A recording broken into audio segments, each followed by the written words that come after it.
Hello good morning friends. வாங்க இன்றைக்கி நம்ம எம்வி விலாக்ஸ் ஆஃப் மலர்விழி சேனலில் பார்க்க போகிறது சூப்பரான ஜாமுங்க, தக்காளி ஜாம். இந்த தக்காளி ஜாமை ஈஸியாக செய்யலாங்க வீட்டில், அவ்வளோ டேஸ்டியாக இருக்கும், ஹெல்த்தியும் கூட. வாங்க வீடியோக்குள்ளே போகலாம். நான் எப்படி செய்கிறேன்னு பார்க்கலாம். பாருங்கள், ஒரு 10-12 தக்காளி நல்லா பழுத்த பழமாக எடுத்து கழுவி எடுத்து வச்சுருக்கேங்க. நல்லா பழமாக எடுத்துக்கோங்க. இந்த கழுவின பழத்தை ஒரு வானலில் நல்லா தண்ணி நிறையா வச்சுருக்கேங்க. அதை கொதிக்க வைக்கணுங்க. நல்லா தண்ணி இதை பாருங்கள், இப்போ கொதிக்கிற ஸ்டேஜ் வந்ததும் இந்த நான் கழுவி வச்ச தக்காளி பழத்தை எல்லாத்தையுமே எடுத்து அதில் போட்டுடலாங்க. போட்டு அது ஒரு 5 to 10 minutes நல்லா கொதிக்கட்டுங்க. பாருங்கள், இந்த அளவு கொதித்து வரும்போது தக்காளி பழமும் நல்லா வெந்து வந்துடும், அது தோலும் நல்லா ஸ்ப்ளிட் ஆகி வந்துடுங்க. அதுக்கப்புறம் நம்ம எடுத்து ஆற வச்சு இது பண்ணலாம். சரிங்களா? இந்த அளவு தக்காளி நல்லா வேகணுங்க. வெந்ததுக்கப்புறம் தான் நம்ம செய்யணும். அதனால் ஈஸியாக செய்யலாங்க. கடையில் போயிட்டு நம்ம அந்த ஜாம் வாங்கிறத விட வீட்டில் இந்தமாரி குழந்தைங்களுக்கு நல்லா ஹெல்த்தியாக ப்ரிப்பேர் பண்ணி கொடுக்கலாம்.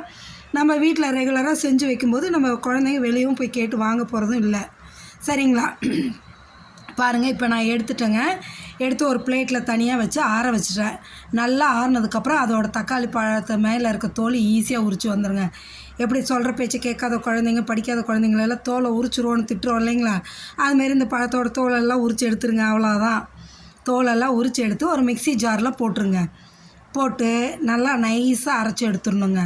தோலை தனியாக ஈஸியாக வந்துடும். வித்தின் செகண்ட் அப்படி எடுத்துடலாம். எல்லாத்தையும் இப்படியே மிக்ஸி ஜாரில் போட்டு நைஸாக அரைச்சி எடுத்து ஒரு ஜூஸ் வடிகட்டியில் ஊற்றி ஃபுல்லாக வடிகட்டிடுங்க. நான் டைரெக்டாக இந்த எந்த பேனில் செய்ய போகிறேனோ அந்த பேன்லேயே வச்சு வடிகட்டுறேங்க. இந்தமாரி ஒரு ஸ்பூன் வச்சு கலந்திங்கன்னா அந்த மேலே இருக்கிறதெல்லாம் தனியாக நின்றுடும். மீதி அந்த பல்ப்பு, அந்த டொமேட்டோ பல்ப்பு மட்டும் தனியாக இருக்கும். இப்போ நம்ம அடுப்பில் வச்சுட்டு கேஸ் வச்சுக்கலாங்க. பொறுமையாக அப்படியே கிளறி கொடுங்களேன். கிளறி கொடுத்துட்டே இருந்திங்கன்னா அந்த நல்லா கொதிச்சு வருங்க. நல்லா கொதிச்சு வந்ததுக்கப்புறம் தான் நம்ம இதுக்கு சர்க்கரை ஆட் பண்ணுங்க. சரிங்களா? இங்கே பாருங்கள், எந்த அளவு கொதிச்சு வருது பாருங்கள். அந்த தண்ணியும் குறைஞ்சி வரும். நல்லா லிக்விடாக இருக்கிறது கொஞ்சம் குறைஞ்சி வரும். இந்த அளவுக்கு நல்லா கொதிச்சு வரவும் நம்ம அந்த பல்ப்பு எந்த அளவு இருக்கோ அதில் பாதி தான் நம்ம சுகர் ஆட் பண்ணுங்க. சரிங்களா? எனக்கு நல்லா 1 கப்புக்கு மேலே இருந்தது அந்த பல்ப்பு. நான் 1/2 கப்பு சுகர் போட்டிருக்கேன். உங்களுக்கு இன்னும் இனிப்பு வேணுன்னா நீங்கள் கொஞ்சம் சேர்த்து கூட போட்டுக்கலாங்க. எனக்கு 1/2 கப்பு போதுன்னு நான் போட்டுட்டேன். சரிங்களா? போட்டு நல்லா கிளறிடுங்க. பொறுமையாக மீடியம் ஃப்ளேம்லேயே வச்சு கிளறி எடுங்க. இதுக்கு நம்ம எந்த ஒரு கலரும் சேர்த்துல, எந்த ஒரு ப்ரிசர்வேட்டிவும் சேர்த்துலைங்க. Chemical free ஜாமுங்க. இது எந்த ஒரு கெமிக்கல்ஸும் கிடையாது. தக்காளியும் சுகரும் மட்டும்தாங்க. இந்த அளவு இப்போ சர்க்கரை நம்ம சுகர் போடவும் அப்படியே மெல்ட் ஆகி இந்த அளவு தண்ணி ஆகிடுச்சு பாருங்கள். இந்த என்ன ஆகணும்னா நல்லா ரொம்ப குறைஞ்சி வருங்க. நல்லா கொதித்து நல்லா சுண்டி வரும். அப்போ நம்மளுக்கே தெரியும் அந்த கன்சிஸ்டன்சி நல்லா சூப்பராக கிளாஸி லுக்கில் இருக்குங்க. எடுத்தோன்னா அவ்வளோ நல்லாயிருக்கும், டேஸ்டியாக யம்மியாக இருக்கும். பாருங்கள், அந்த தக்காளி வேகிற நேரம் தாங்க உங்களுக்கு ஜாம் சீக்கிரம் ரெடி ஆயிடும். நம்மளுக்கு இப்போ ஜாம் கிட்டத்தட்ட ரெடி ஆகிடுச்சுங்க.